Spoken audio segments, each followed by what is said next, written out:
criptomaníacos. Toda nova tecnologia muda as regras do jogo, permitindo que pessoas que antes eram perdedores se transformem em ganhadores nesse novo ambiente desconhecido. E se algo é novo, representa risco para quem vence aquele jogo. Então, quando nasce Bitcoin, inteligência artificial e outras tecnologias revolucionárias, vai existir um grupo que tentará com todas as forças proibir o acesso a essa nova tecnologia, impedindo que você consiga vencer. Portanto, o seu maior inimigo, muitas vezes, ele é invisível. Ele é o seu vizinho. Ou ele é um analista com óculos assim, ó, com uma carinha de bonzinho, que você não desconfia. Que você acha que aquele cara está tentando te proteger de acessar algo perigoso. Esse mercado novo, né? Esse mercado negro, esse mercado perigosíssimo que você não deveria ter acesso. Desconfie. O perigoso para você são outras pessoas decidindo o que você pode ou não pode fazer. A maior segurança que você tem é a liberdade de escolha, de você decidir se vai entrar em algo ou não, se vai usar uma tecnologia ou não. Então, no vídeo de hoje, eu vou te mostrar como isso é feito e como isso afeta a sua vida e a sua capacidade de inverter esse jogo, de começar a ganhar num jogo que é difícil, que é o mundo financeiro, enriquecer. Então vamos começar por um vídeo que não tem nada a ver com criptomoedas, mas tem a ver com tecnologia, tem a ver com inteligência artificial. Eu vou abrir para vocês aqui um comentário de um dublador muito famoso no Brasil chamado Guilherme Briggs. E ele fez aqui uma declaração com relação à inteligência artificial. Dá uma olhada. A inteligência artificial, ela tem que ser realmente, tem que ter algum controle, porque senão ela vai tirar o trabalho de desenhistas, animadores, artistas, dubladores, cantores, de um monte, uma fatia enorme do mercado, de artistas em geral, né? E eu acho que assim, a gente não vai querer ficar comendo só comida processada, fast food, que a inteligência artificial acaba sendo isso. Eu também fico muito desgostoso com a inteligência artificial roubando, por exemplo, o estilo dos artistas e usando sem descrição, entendeu? Então eu acho que tem que ter alguma forma de regular isso, senão vai virar bagunça, né? Eu acho que a dublagem pode acabar, não sei. Não sei se ela vai conseguir recriar totalmente, mas se ela conseguir recriar e tomar o trabalho dos dubladores, vai ser muito triste. Eu vou fazer outra coisa da minha vida? Vou, mas vou ficar triste, entendeu? Eu acho que assim, a dublagem é tipo comida caseira, entendeu? É feita com arte, é um artista, um cara que faz um desenho, ele tá fazendo ali com a mão, com a alma do artista, e se tirar isso dele para uma máquina ficar recriando isso várias vezes, não acho legal, não gosto. Notem como ele decide no seu lugar. Ele fala, você não vai querer ficar comendo comida processada, você tem que comer a comida que eu acho boa, que no caso aqui seria a dublagem com uma pessoa fazendo a dublagem. E a gente precisa proteger pessoas que estarão desempregadas por causa da inteligência artificial. Imagina se tudo na história humana fosse feito assim.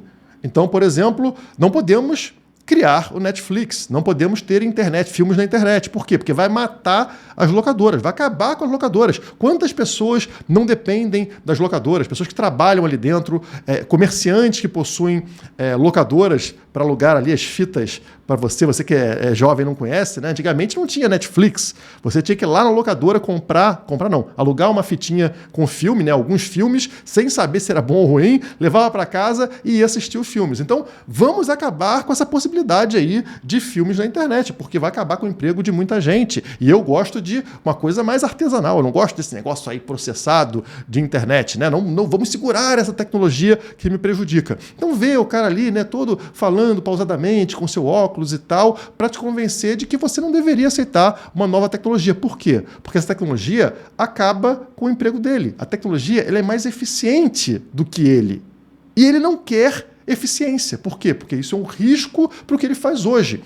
A tecnologia, ela não destrói empregos, ela altera empregos. Ela tira pessoas de empregos menos eficientes e leva para empregos mais eficientes, onde existe realmente uma demanda. Mas esse cara aqui é só um exemplo, tá? O seu vizinho faz a mesma coisa, querendo proteger o trabalho dele. Então ele vai lá e vai pedir para alguém regulamentar. Essa é a parte da violência que eles usam a palavra regulamentar como se fosse uma coisa positiva, quando na verdade é uma violência violência contra grupos inocentes. Pessoas querem usar inteligência artificial, mas ele vai chorar para um grupo armado vir e proibir essas pessoas inocentes de utilizarem inteligência artificial. Muitas pessoas, inclusive, têm seu emprego ligado a isso, utilizando inteligência artificial. Mas ele não está preocupado com essas pessoas, né? Ele vai usar a violência lá sobre essas pessoas para impedi-las de utilizar uma tecnologia superior e mais eficiente. E quando a gente puxa isso para dentro do nosso mundo aqui das criptomoedas, não muda muito. Você vai ver as notícias de hoje e o que sai? BlackRock e ARK revisam seus planos para ETFs de Bitcoin com modelos de resgate apenas em dinheiro.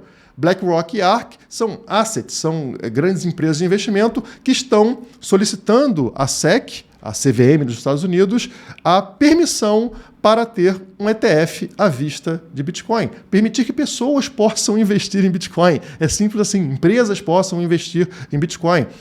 Escolha delas, liberdade dessas empresas e desses investidores em poder utilizar uma nova tecnologia chamada Bitcoin. Mas aqui no caso, adivinha, a SEC não quer permitir modelos onde essas pessoas possam resgatar o ativo em si. O Bitcoin, não. As pessoas são obrigadas a terem que resgatar o seu investimento na moeda estatal, no dólar. Claro, para te proteger. A matéria fala que a BlackRock e a ARK aceitaram o sistema de resgate apenas em dinheiro em vez de resgates em espécie, que seria em Bitcoin, que implicam em formas de pagamento não monetárias como o BTC. Então, cadê a escolha? Cadê a possibilidade de avanço? Utilizar o BTC como moeda? Não, óbvio que não. Para o seu bem, você é obrigado a fazer resgate somente em dólar, em reais, enfim, na moeda estatal. E aqui embaixo tem uma declaração. Isso deixará claro de onde o ETF obtém seu Bitcoin subjacente. O ETF os comprará, presumivelmente, de exchanges respeitáveis. Quem define qual exchange é respeitável ou não? Vocês acham que a exchange respeitável será um grande banco, né, ligado ao governo, ou será uma exchange lá independente? Claro, você sabe, aí você consegue controlar a regra do jogo, entendeu? Quem serão os vencedores? Eles conseguem garantir que os vencedores continuarão sendo os mesmos. E é isso que eles querem. Na hora que eles tentam impedir o acesso à tecnologia, criar barreiras ao acesso, é justamente para continuar controlando o jogo. Os vencedores vão continuar vencendo. Mas vamos para outras notícias de hoje. Olha só, na mesma linha que eu estou falando, Coinbase recorre de negação da SEC dos Estados Unidos à petição em defesa da regulação das criptomoedas. O que a Coinbase, que é uma corretora americana, está pedindo? Está pedindo regras claras. SEC, quais são as regras do jogo? A recusa da comissão da SEC em se envolver na elaboração de regras, enquanto aplica lei contra a Coinbase e outras entidades, desrespeita os princípios fundamentais de justiça.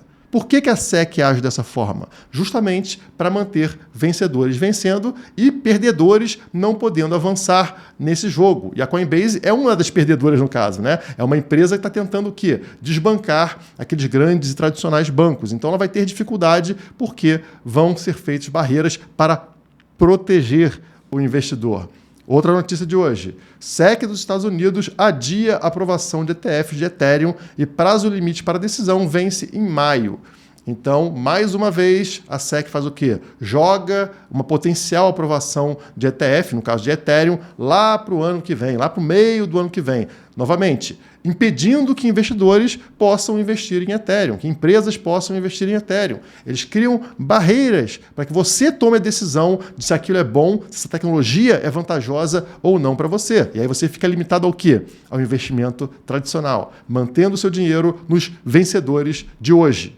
E a mesma coisa acontece aqui no Brasil. Então eu vou deixar o pessoal do Banco Central do Brasil explicar para você a diferença entre o Drex, que é o real digital, e o Bitcoin. Será que é muito diferente? Olha só o que o Banco Central do Brasil vai falar para você. Qual é a diferença dessa moeda, né, de um criptoativo, para a moeda soberana mesmo em si? Enfim, além da garantia do Estado, tem mais alguma coisa? Essa pergunta é muito relevante, até porque causa muita confusão, né, na sociedade. É bom sempre repetir, né, que o criptoativo, ele, apesar de ter surgido com a ideia de ser uma moeda privada, ele nunca atingiu esse fim. ela nunca foi de fato utilizada de forma vasta e precisa como meio de pagamento. Ele sempre se tornou de fato um instrumento especulativo. Então, o que é feito hoje é você utilizar como meio de pagamento ou um próprio criptoativo, que seria um token nativo da rede, ou você utiliza um criptoativo mais estável, que são chamados stablecoins. E o que é o problema disso? O criptoativo ou stablecoin utilizado como moeda de referência, no primeiro caso, você tem um problema grave, que é a altíssima volatilidade desse instrumento de pagamento, que, na verdade, não só dificulta, em alguns casos, na verdade, até impede que ele seja utilizado como meio de troca, reserva de valor ou unidade de conta, que são as três principais funções da moeda. E no caso da stablecoin, ainda que ela tenha um propósito de ser um preço estável, que se aproxima da função da moeda, o problema é que você vai ter que confiar numa entidade privada e na governança dela para fazer gestão do lastro.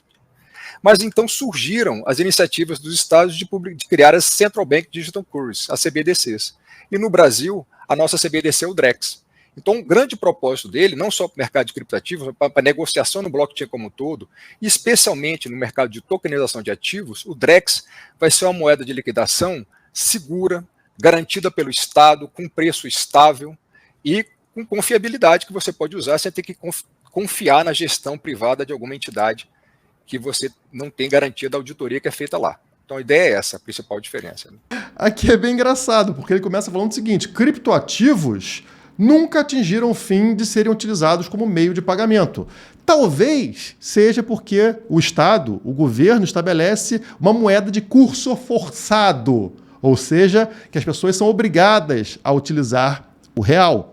Então, se as pessoas são obrigadas a aceitar o real, fica difícil utilizar uma outra moeda, né? Então, novamente, uma barreira para que esse discurso dele continue existindo, quando, na verdade, essa barreira não precisava existir. Essa barreira foi criada por políticos para impedir que pessoas possam utilizar criptoativos como meio de pagamento. E aí, no final, ele fala o seguinte: o DREX é seguro, garantido pelo Estado, com preço estável e com confiabilidade. Então, ele está falando o seguinte: eu já defini que o DREX é mais seguro para você. Você não precisa pensar. Você não precisa escolher a tua moeda. Eu estou falando para você que o DREX é seguro e a outra moeda não. A outra moeda foi criada por alguém aí, sei lá, né? A minha moeda foi criada por mim, pelos políticos. Então confie na minha moeda. Note como ele te chama de burro. Você é incapaz de fazer escolhas, de tomar decisões, de decidir qual é a melhor moeda para você. Ele, como uma entidade superior, né, que está lá em cima de você, ele decide no seu lugar qual é a moeda segura, te impedindo, por exemplo, de correr o terrível risco de investir em algo assim. Tem esse gráfico aqui, ó. Você está vendo o gráfico aqui, ó? Começa em 2012, tá? E vem até 2023, até agora. Olha só que ativo ruim, que ativo problemático para você colocar o seu dinheiro, né? Se você pegar o gráfico do real, ele vai ser exatamente o contrário. Ele vai sair de um topo lá em 94 e vai desabando de valor até hoje. E aí ele fala que isso é seguro, porque é garantido pelo Estado.